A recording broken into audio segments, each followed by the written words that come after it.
Assalamualaikum warahmatullahi dan salam sejahtera. Selamat datang ke Sri Malaya.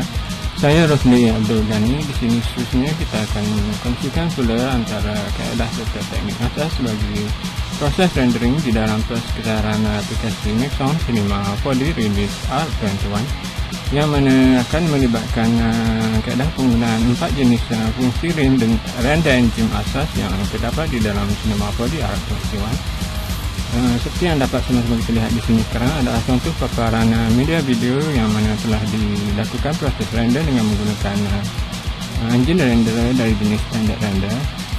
Dan berikutnya adalah contoh hasil image video yang mana telah dilakukan proses rendering dengan menggunakan engine render dari jenis hardware OpenGL. Manakala paparan media image yang ada di sini selanjutnya adalah contoh hasil rendering dari engine render bagi Pro Render yang mana dapat kita lihat telah disertakan bersama dengan hasil kesan depth of field ataupun DOF dan juga kesan-kesan khas yang lain seperti ambient occlusion dan juga global illumination yang mana telah disediakan ke dalam paparan media image yang mana telah dilakukan ataupun telah kita lakukan proses rendering dengan menggunakan engine render dari jenis Pro Render di dalam Cinema 4D R21. Manakala paparan image berikutnya adalah contoh hasil rendering dari proses render bagi physical render yang mana turut disertakan dengan kesan khas bagi ambient occlusion dan juga global illumination yang mana dapat kita lihat perbezaan di antara dua engine render bagi Pro Render dan juga physical render. Manakala paparan media image berikutnya adalah contoh hasil rendering dari engine render bagi standard render yang mana turut menggunakan hasil kesan khas ambient occlusion dan juga global illumination. Yang mana jika dibandingkan dengan fungsi render bagi physical render dapat kita lihat perbezaan di antara standard render dan juga physical render yang mana keduanya telah kita sertakan dengan hasil kesan ambient occlusion, global illumination dan juga kesan depth of field yang mana dapat kita lihat dari paparan hasil physical render dan juga tidak dapat kita lihat melalui paparan standard render. Kalau paparan media image berikutnya adalah contoh dari hasil rendering bagi render bagi hardware OpenGL yang mana dapat kita lihat perbezaan dengan standard render dan juga hardware render. Dapat kita lihat dari paparan kesan shadow yang tidak kelihatan di mana kita hanya dapat melihat hasil kesan ambient occlusion yang mana disertakan dia bersama dengan kesan reflection di dalam standard render dan tidak kelihatan di dalam fungsi render bagi hardware OpenGL. Dan di sini seterusnya adalah contoh hasil file project Cinema 4D R21 si persekitaran 4D R21 yang bakal kita hasilkan di sini. Mana di sini kita telah aktifkan fungsi Pro Render yang dapat kita lihat hasil kesan rendering yang menarik sama dengan hasil kesan khas bagi depth of field yang dapat kita tentukan melalui menu viewport yang dari sini dan aktifkan fungsi depth of field dan juga telah kita siapkan dari beberapa render setting di sini untuk menggunakan fungsi render dari jenis Pro Render. Dan di sini kita tutup dahulu fungsi engine render bagi Pro Render dan kita buatkan satu dokumen yang baru melalui pautan menu file, menu project. Dan dari sini kita akan menggunakan sokongan dari panel window content browser yang mana di sini dapat kita pilih model-model objek yang hendak kita gunakan. Terlebih dahulu dari bebutang model objek primitif kita masukkan satu fungsi objek bagi disk dan kita besarkan objek disk tersebut untuk kita jadikan sebagai satu unsur pelantaian ataupun floor di dalam senario Cinema 4D R21 kita ini. Dan selanjutnya kita pilih pula dari fungsi preset dari kategori 3D objek yang di sini terdapat pelbagai kategori model objek yang dapat kita gunakan terus secara langsung dan di mana kita hanya perlu pilih dan seret ke dalam paparan viewport kita di sini. Pertama sekali kita pilih objek viewport yang di sini dan seterusnya kita cari cari dan pilih model objek 3D lain yang hendak kita gunakan bersama di dalam senario projek kita di sini. Sebagai contoh fungsi coffee cup yang ada di sini dan juga wooden bowl, serta kita pergi pula kepada kategori 3D objek volume 2 yang ada di sini. Kita pilih fungsi vases dan kita pilih vase yang berwarna biru, serta kita beralih pula kepada kategori bagi plant, bukan sub kategori bagi garden dan exotic, dan kita pilih tumbuhan yang hendak kita gunakan sini sebagai contoh tumbuhan orang yang ada sini, dan kita masukkan ke dalam report kita kali ini. Tutup panel content browser dan kita besarkan sedikit paparan report di sini. Pertama sekali di sini kita perlu kecilkan saiz bunga yang ada di sini, aktifkan alat yang scale tool dan saizkan dengan menggunakan object mode. Dapat melihat sudah. Aktifkan alat musuh dan bawa turun ke bawah supaya ini sama dengan saiz objek vase yang ada di sini. Kita pilih ke semua objek yang telah objek 3D yang telah kita masukkan di dalam report kita kali ini, dan kita tekan ke kunci alternate untuk kita grupkan kesemuanya dan namakan grup tersebut props. Dan untuk simpulan grup bagi objek prop di sini kita scalekan kesemuanya sekali dengan menggunakan fungsi object mode. Kita sizekan dengan alat scale tool supaya ianya mencapai size 2 petak grid yang ada di sini. Sudah. Okey. Dan kita aktifkan data musuh. Dan di sini bolehlah kita alihkan pertama sekali objek bunga dan vase. Dan kita boleh grupkan kedua objek tersebut, tekan alternate dan namakan grup tersebut. Dan selanjutnya objek wooden bowl kita alihkan ke sebelah kiri dan kita perlukan besarkan sedikit dengan alatan itu dan belakang sedikit. Sudah. Dan kedua seterusnya objek coffee cup itu dia. Dan kita juga perlu besarkan sedikit lagi. Okey, dan akhir sekali kita alihkan objek kettle supaya berada di atas dari objek coffee cup dan kita besarkan sedikit lagi. Sudah. Alihkan sedikit ke belakang. Kita akan sedikit dengan alat-alat tertentu untuk mendapatkan bentuk yang menarik. Kita akan membantu sebelah kanan. Sudah. Dan di sini bolehlah kita posisikan untuk kita mendapatkan sudut angle bagi perspektif dalam report 3D kita kali ini. Sudah. Dan kita juga boleh besarkan seperti ini kettle yang ada di sini. Dan untuk objek coffee cup dan bawa sedikit ke hadapan. Sudah. Kita buat satu lagi salinan coffee cup dengan menggunakan objek bagi instance, dan dari objek instance bagi coffee cup tersebut kita ciptakan untuk mendapatkan pasaran yang berbeza dari coffee cup yang pertama yang ada yang kita salin dengan ini tadi. Sudah. Dan kita alihkan objek wooden bowl sedikit ke belakang. Sudah. Okey, setelah kita berpuas hati dengan paparan perspektif yang ada di sini, buatkan satu objek kamera, aktifkan objek kamera tersebut. Dan dari sini bolehlah kita masukkan satu objek sky, dan pada objek sky tersebut pergi kepada ruangan material manager yang ada di sini. Pilih create new default material dan bawa, dan cara metode tersebut kepada objek sky yang kita buatkan di sini tadi. Diklik pada material yang baru kita buatkan di sini untuk fungsi reflection dan label color. Aktifkan objek saluran channel bagi luminance dari property texture, klik dan pilih usaha objek ataupun fungsi menu bagi load image. Dan dari sini bolehlah kita cari paparan media image. Ini kita jadikan sebagai sumber pesan rajah persekitaran di dalam scenario 3D kita di sini, untuk kita jadikan sebagai satu unsur sumber pencahayaan HDR di dalam scenario kita sini. Tentu kepada fungsi editor, dan dari ruangan texture preview size gunakan option bagi scaling dan tutup fungsi dialog dari editor itu dia.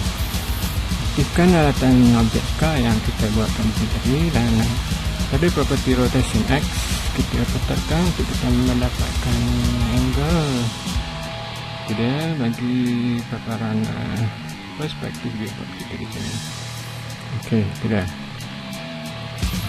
Dan sekarang pertama sekali kita buatkan satu sumber material yang baru. Nanti kita akan create dari ruangan material manager yang di sini, pilih opsi menu default material dan bawakan metode tersebut kepada unsur objek list yang kita jadikan sebagai satu unsur pelantaian di dalam scenario di sini. Beri klik pada metode yang baru kita buatkan di sini tadi, dan dari property basic color untuk saluran ataupun property texture, klik dan pilih opsi shaders dari jenis surface, dan kita pilih pada kategori value untuk kita masukkan satu kesan tekstur dari jenis tersebut ke dalam saluran channel bagi color. Dan untuk property bagi reflectance pula, kita klik pada butang X dan tambahkan satu fungsi GGX dan kurangkan nilai roughness serta kurangkan nilai reflection strength kepada 10, dan kurangkan juga nilai bagi reflection strength. Dan untuk fungsi layer panel pula, gunakan fungsi panel dari jenis dielectric. Dan sini kita akan mendapat hasil kesana biasan ataupun reflection di dalam scenario 3D kita sini ke atas ataupun kepada objek floor plane ataupun objek lantaian yang kita ada di sini sekarang. Dan untuk kita aktifkan fungsi render di dalam Stream Body, pertama sekali dari ruangan butang menu bagi edit render setting yang di sini, klik untuk kita membuka panel render setting, dan dari fungsi renderer yang ada di sini dia telah disetkan kepada fungsi standard renderer bagi standard, dan terdapat fungsi render lain seperti physical render, hardware OpenGL dan juga pro render. Dan pertama sekali kita cuba aktifkan fungsi pro render di dalam viewport kita di sini, dan pergi kepada property bagian output, kita pilih fungsi output dari jenis film and video, and video CCTV 1080 29 frame per second. Dan untuk property bagi pro render pula, di sini bolehlah kita nyatakan nilai property yang hendak kita gunakan kepada proses render bagi pro render di dalam scenario di sini melalui tag bagi offline dan juga tag bagi preview serta general dan lain-lain lagi.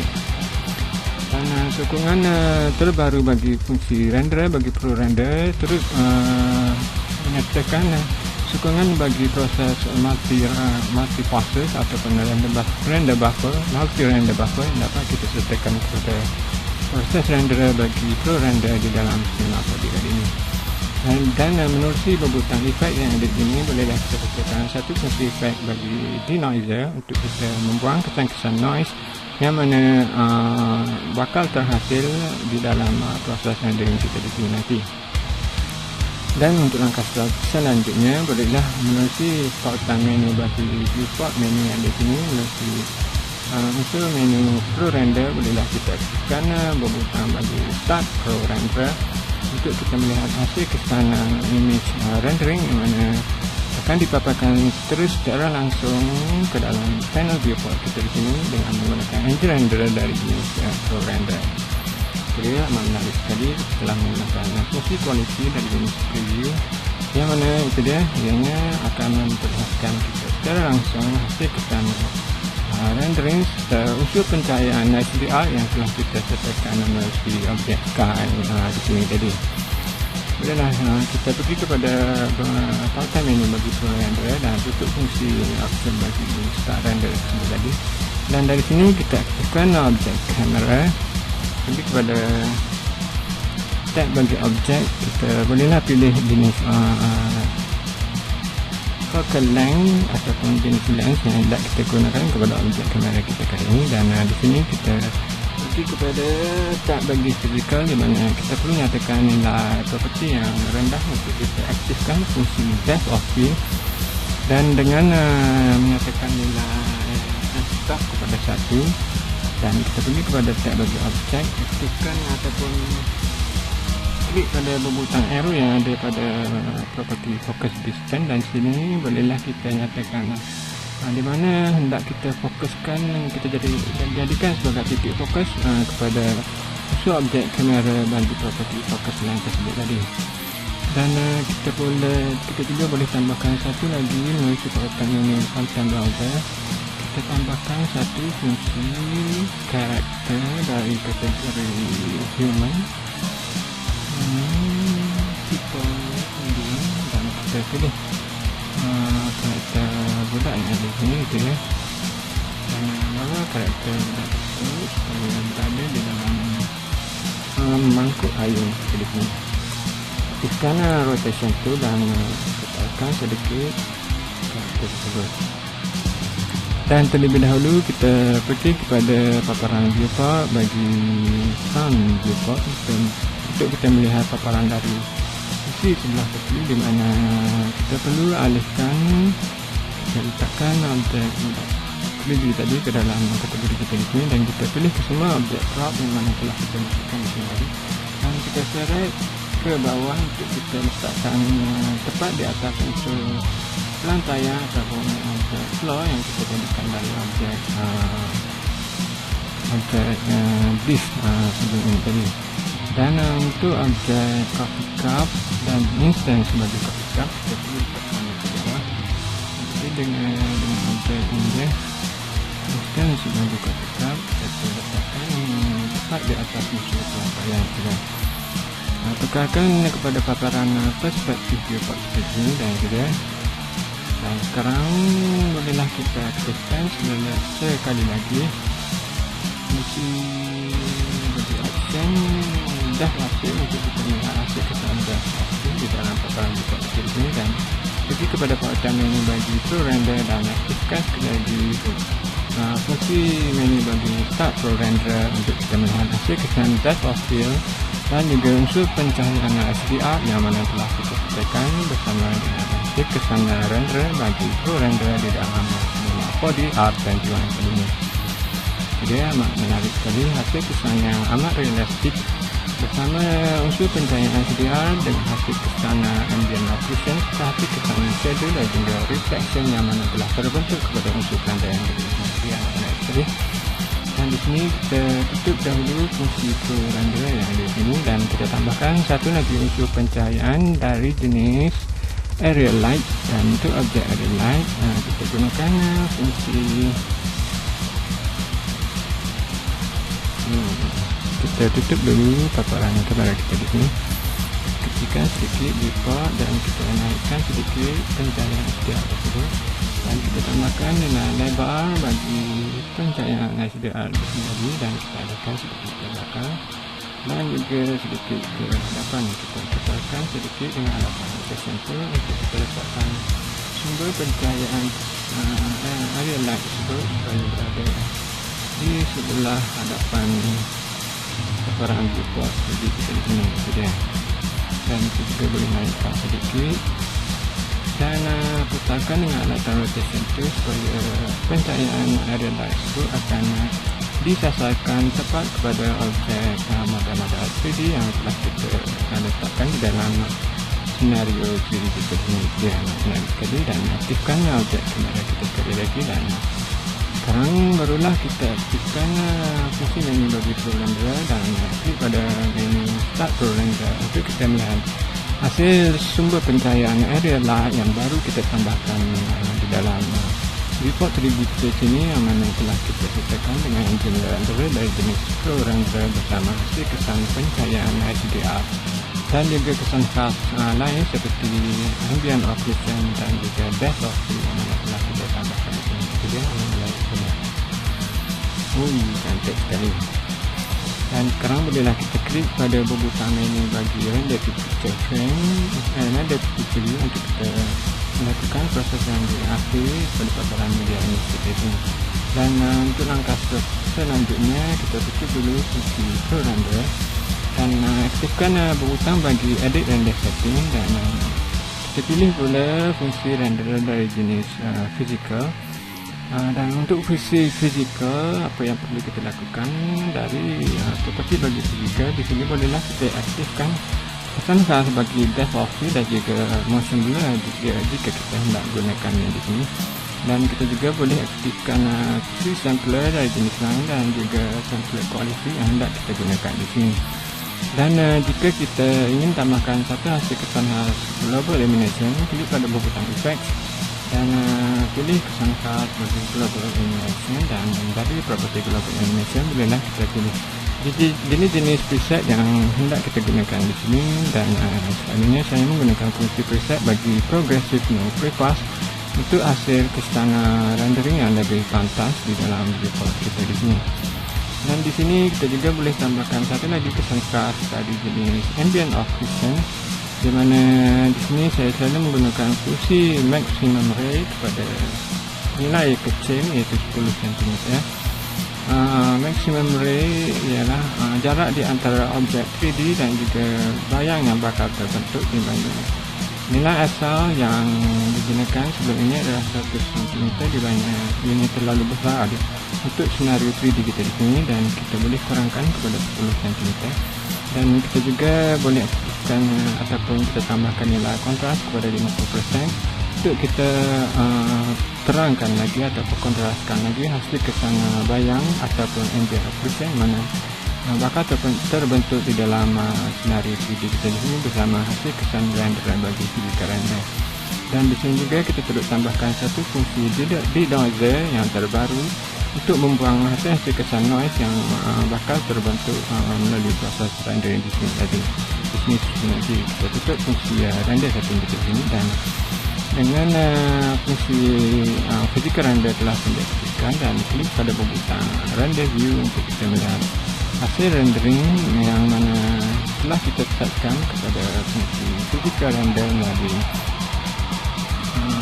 engine render bagi physical render bersama hasil kesan khas ambient occlusion dan juga global illumination serta kesan khas lain seperti depth of field dan juga denoiser yang mana telah kita tambahkan di sini. Jadi hasil rendering yang mana dapat kita lihat perbezaan di antara dua engine render Pro Render yang telah kita lihat di sini dan juga engine render dari jenis physical render yang mana ini tidak dapat dipamerkan secara langsung ataupun dipamerkan secara live review di dalam paparan ini seperti yang dapat dilakukan dengan fungsi engine render bagi Pro Render.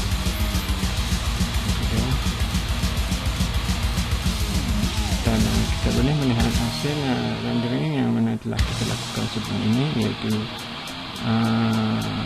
berikut ini adalah contoh rendering dari fungsi render bagi Pro Render, dan berikutnya yang ada di sini adalah contoh rendering dari engine physical render yang mana dapat kita lihat perbezaan di antara dua hasil kesan render physical dan juga physical render yang mana kedua-duanya berkaitan dengan hasil depth of field yang dapat kita lihat di dalam paparan kita di sini.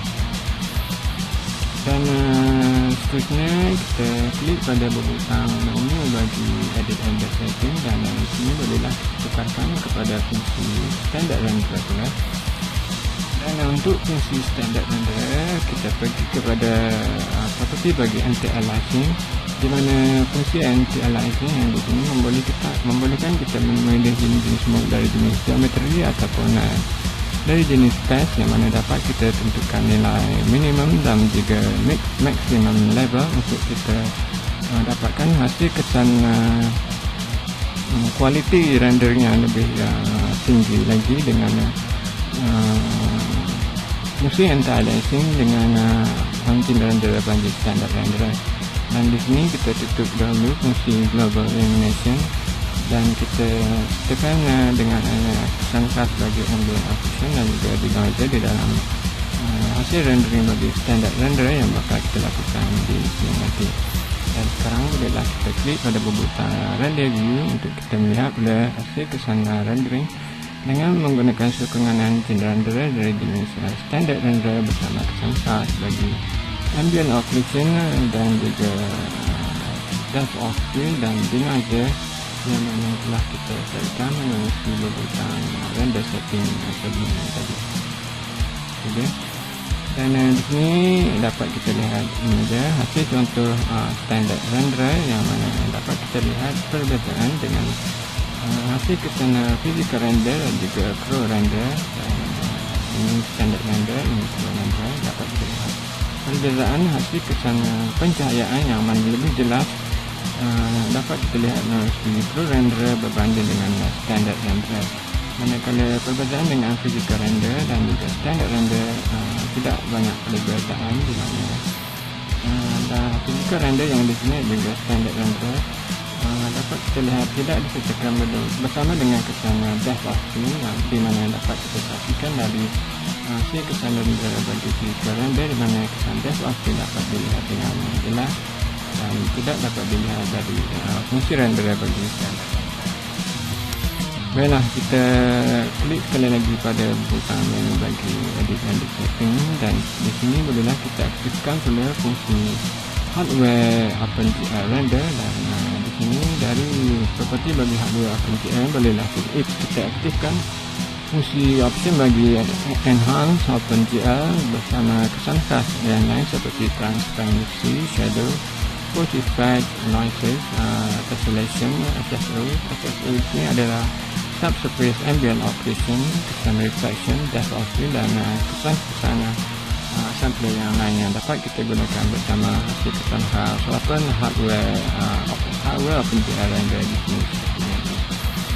Dan switchnya kita tutup kerana download render setting dan di sini bolehlah kita klik pada butang render tutorial untuk kita melihat hasil kesan itu. Hasil kesan hardware render yang mana ini disamakan dalam kata-kata ini dah hasil kesan hardware render yang mana telah disebutkan dengan kesan khas ambient occlusion dan tidak dapat kita lihat di sini hasil kesan reflection juga depth of field di mana kesan khas bagi ambient occlusion selalunya digunakan untuk kita melihat secara pantas hasil kesan rendering. Ini dia contoh hasil rendering dari jenis renderer bagi hardware OpenGL yang mana dapat kita lihat di sini. Dan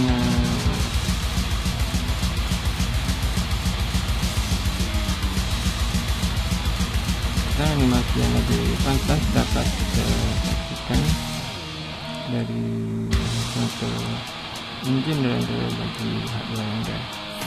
Dan di sini kita telah gunakan sebagai contoh dari panel content browser melalui menu window content browser. Kita boleh menggunakan fungsi preset dari jenis kategori bagi objek kamera dan di sini kita ada satu preset bagi 360 kamera. Diklik pada objek kamera tersebut dan di sini dapat kita lihat fungsi orbit kamera itu telah pun dimasukkan.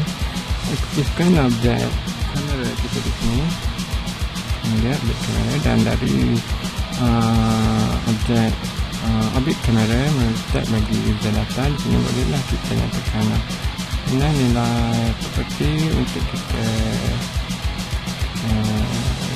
setkan paparan sudut angle bagi objek kamera orbit yang mana telah kita masukkan di sini tadi.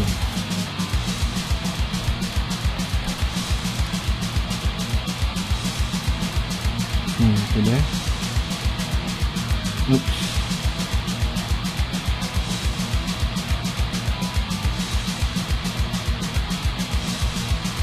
Kita betulkan angle sudah. Dan kita juga boleh aktifkan indeks fungsi garisan circle kita kotakkan untuk kita dapatkan posisi angle yang dikehendaki itu dia. Dan kita juga boleh tekan kemudian kasih kamera target, yang mana ingatlah kalau musuh kita boleh betulkan sasaran bagi target objek kamera tersebut. Dan dari objek kamera yang di sini adalah kita klik betulkan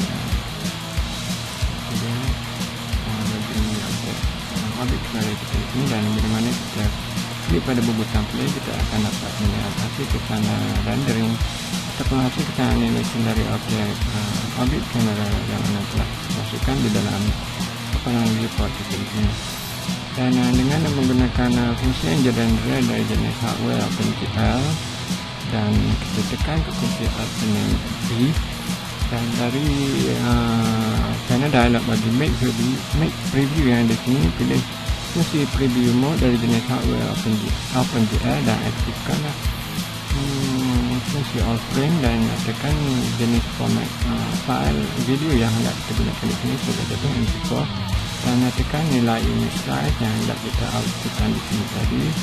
Di sini seterusnya nanti, dan klik pada butang OK. Selanjutnya proses make preview yang menggunakan engine renderer bagi hardware OpenGL tidak mengambil masa yang terlalu lama, dan kita tunggu sebentar di sini, dan kita cuba tekankan fungsi renderer kembali kepada standard engine renderer jenis Pro renderer. Kemudian contoh hasil rendering mana telah siap kita lakukan dengan menggunakan fungsi hardware render itu dia.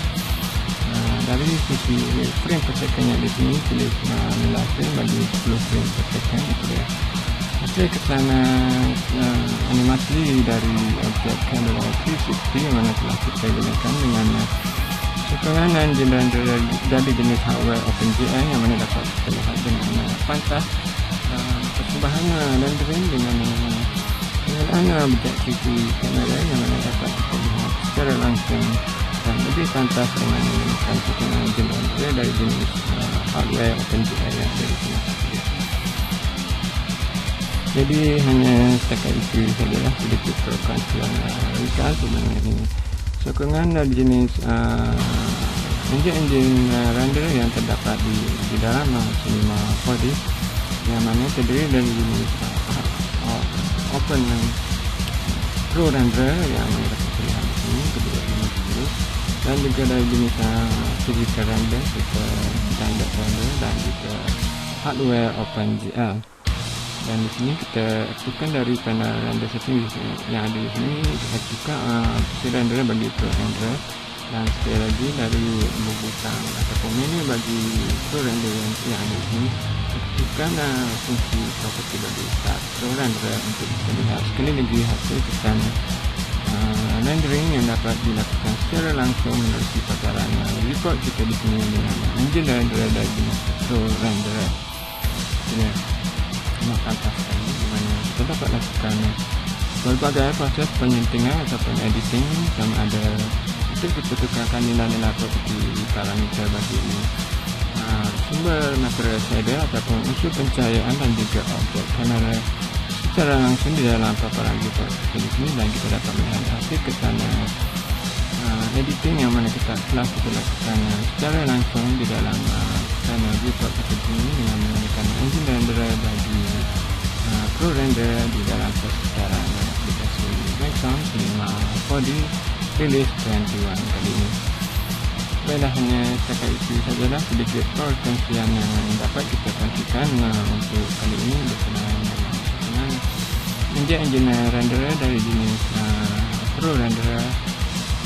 Ini dia, itu hasil kesan Pro renderer bersama bagi depth of field dan juga ambient occlusion, serta hasil kesan fast ataupun rendering bagi physical renderer yang mana perlu disesuaikan dengan hasil depth of field, ambient occlusion, dan juga global illumination, serta fungsi standard renderer yang turut disesuaikan dengan hasil kesan fast ambient occlusion dan juga global illumination, serta hasil rendering dari jenis hardware OpenGL yang mana dapat kita gunakan untuk kita melihat dari pantas satu kesana animasi ataupun persembahan animasi dari objek kamera 3D yang telah kita tambahkan dari objek kamera still yang ada di sini. Dan jadi hanya setakat itu sajalah sedikit ringkas mengenai beberapa contoh hasil kesana sistem render engine di dalam aplikasi Cinema 4D R21 kali ini diharapkan ianya akan memberi sedikit maklumat, informasi serta ilmu untuk kita gunakan di dalam proses-proses rendering melalui persetaraan aplikasi Neutron Cinema 4D Release 21 kali ini. Untuk itu, sila ikuti paparan media video secara interaktif yang mana telah disediakan secara percuma melalui saluran rasmi yang disediakan dari pautan link ataupun pautan channel YouTube yang telah disediakan itu. Dan sekali lagi, saya Rasli Abdul Ghani. Terima kasih kerana bersudi berkongsi masa dan minat untuk sama-sama kita ikuti paparan media video tutorial untuk kali ini. Dan untuk itu saya Rasli Abdul Ghani. Sekali lagi, terima kasih. Wassalam.